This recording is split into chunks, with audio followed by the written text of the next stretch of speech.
je les reproche donc voilà, de ce manque de maîtrise. Surtout à M. Joseph Kabila, qui est le président honoraire de notre pays. À l'article 5 du statut portant organisation et machin de chef d'État, il a le devoir de réserve.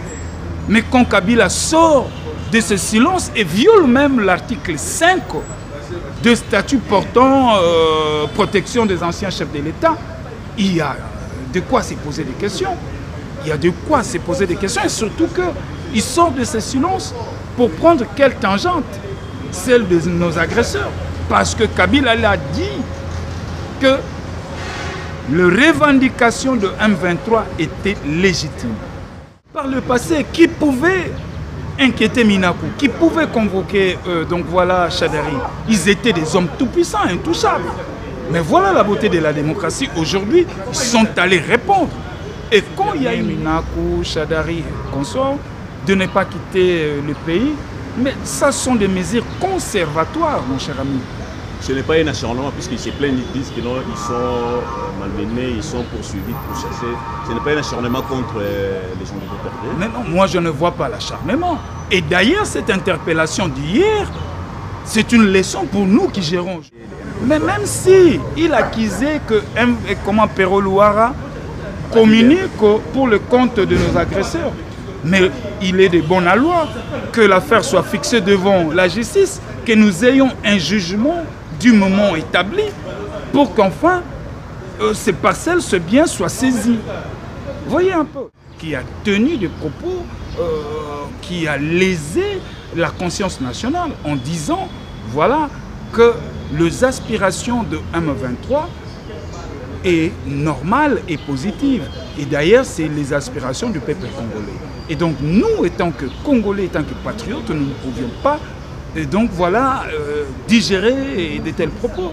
Raison pour laquelle l'autorité compétente de la justice, le PGR, qui a le rôle, d'abord, de prime abord, je vais vous dire que c'est la beauté de la démocratie. Avec l'arrivée de Félix Tshisekedi à la tête de notre pays, vous sentez la démocratie est en marche.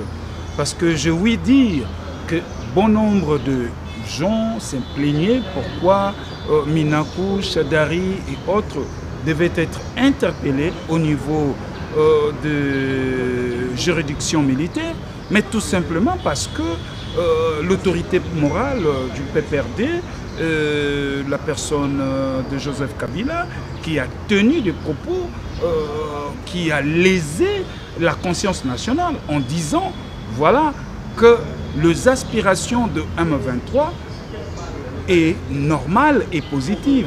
Et d'ailleurs, c'est les aspirations du peuple congolais. Et donc, nous, étant que Congolais, étant que patriotes, nous ne pouvions pas, et donc voilà, digérer de tels propos.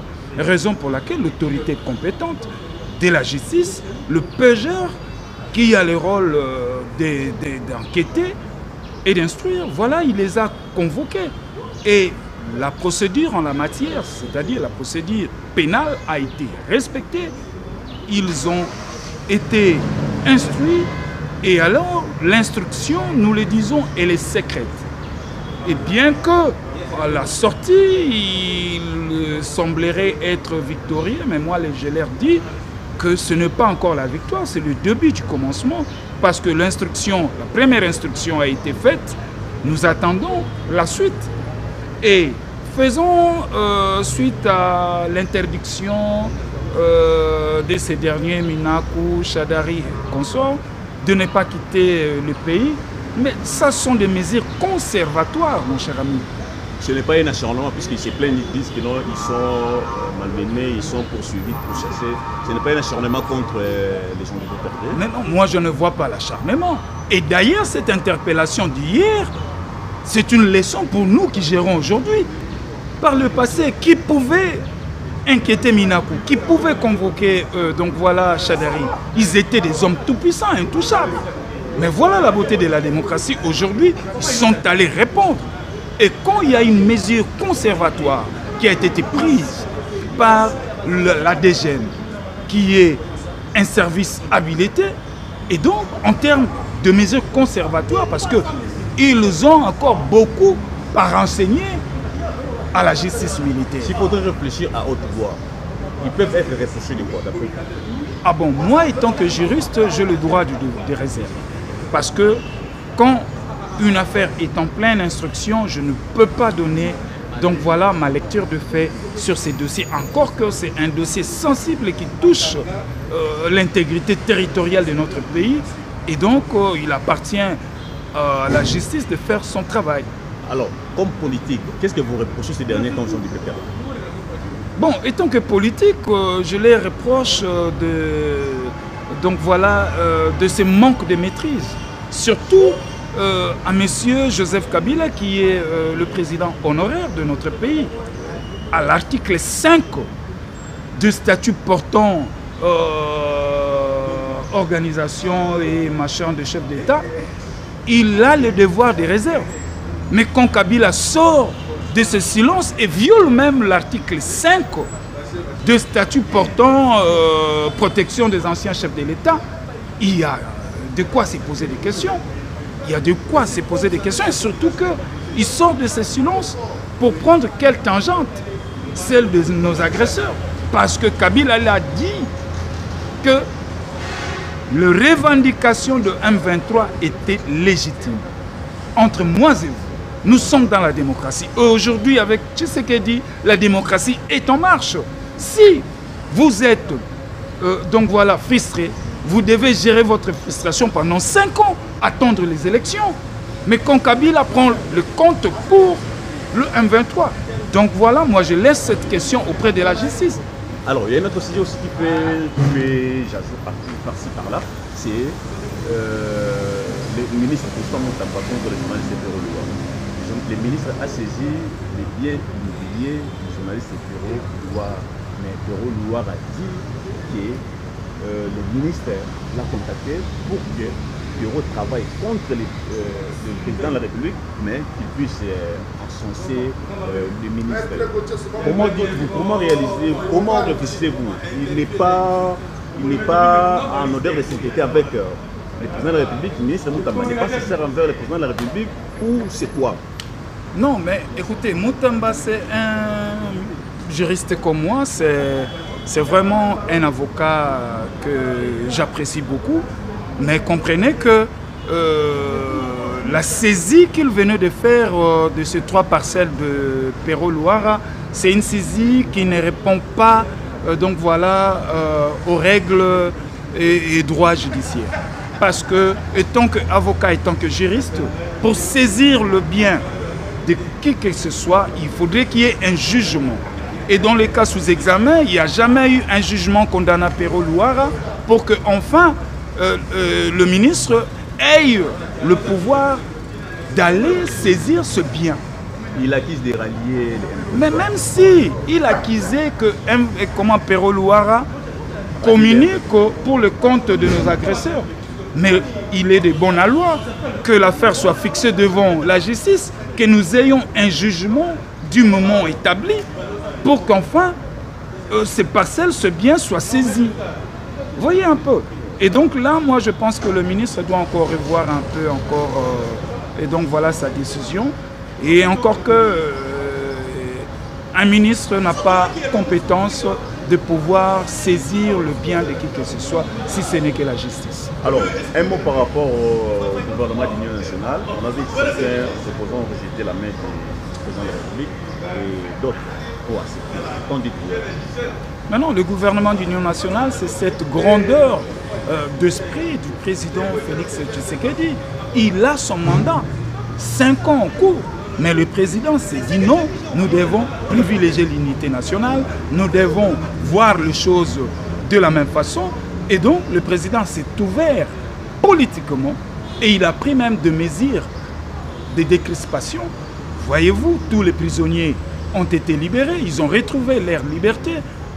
Et tout ça, ça montre combien le président a l'amour de ce pays, combien le président veut à ce que l'unité nationale soit construite autour de lui. Et voilà pourquoi il a mis en place, dans les tout prochains jours, il va mettre en place un gouvernement d'union nationale. Alors, à ceux qui refusent cette main tendue du président de la République, je leur demande de ne pas, et donc voilà, privilégier les appartenances, les clivages politiques, qui voient l'intérêt supérieur de la nation, qui viennent saisir la main du chef pour qu'ensemble nous puissions bouter hors d'état de nuire nos agresseurs. Ces derniers les reprochent de ne pas respecter le reste d'engagement. Tu dirais quoi? Mais non, le reste d'engagement, c'est quoi les engagements qu'ils demandent au président de respecter? C'est ça d'abord la question. C'est ça. Mais moi, je comprends aujourd'hui que notre opposition excelle dans ses rôles, comment je vais dire, dans ses rôles un peu des tout négligés, des tout refusés, donc trop capricieux, quoi. Mais oh, ici, moi, j'interpelle à nos frères de l'opposition. Je cite le président Martin Fayulu, le président Moïse Katumbi, tout ce monde de l'opposition, de ne pas voir Tshisekedi. Cette agression, ce n'est pas l'agression de Félix Tshisekedi. C'est le Congo qui est agressé. Et si ils estiment être des Congolais, estiment un jour prendre la manette de commandement de ces pays, ils ont tout intérêt de se rallier, de s'arranger derrière le président de la République, Félix Tshisekedi. Parce que la guerre ici, ce n'est pas une guerre privée de Félix Tshisekedi. L'agression, ce n'est pas l'agression de Félix Tshisekedi, c'est l'agression du Congo. Et comme c'est le Congo qui est menacé, c'est le Congo qui est agressé, c'est le Congo qui est occupé, je demande au président Martin, je demande au président Moïse Katumbi, à tous les opposants, de mettre de l'eau dans leur vin, de pouvoir approcher leurs frères. On continue par là, Claude Ngoma. Kabila fait un rétropédalage dans son langage. Il essaie un peu d'adoucir son langage après sa première interview. Dans la deuxième interview, il dit qu'il a le courage de servir encore les pays. Qu'en dites-vous?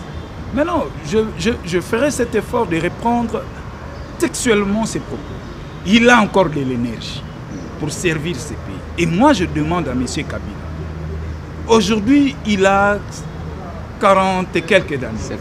50 ans, voilà. Mais il avait ses pouvoirs à l'âge de 27 ans. Il avait toutes les énergies pour construire ces pays. Mais pendant les 18 ans de son pouvoir, qu'est-ce qu'il a fait de ces Congos? Alors que le Congo lui a tout donné. Mais en revanche, qu'est-ce qu'il a fait? Et il va retourner encore pour travailler pour ces pays. Moi, je lui demande qu'est-ce qu'il a oublié de faire et qu'il va rentrer pour le faire. C'est ça le grand problème. Donc, M. Kabila, étant que président honoraire, il a le droit des réserves. S'il a à contribuer, il doit le faire par des voies légaux et non par de déclarations fantaisistes, de déclarations inutiles. Cela ne va pas. Donc voilà, le mettre dans une très bonne posture. Merci beaucoup, Claude Ngoma. C'est à moi de vous remercier.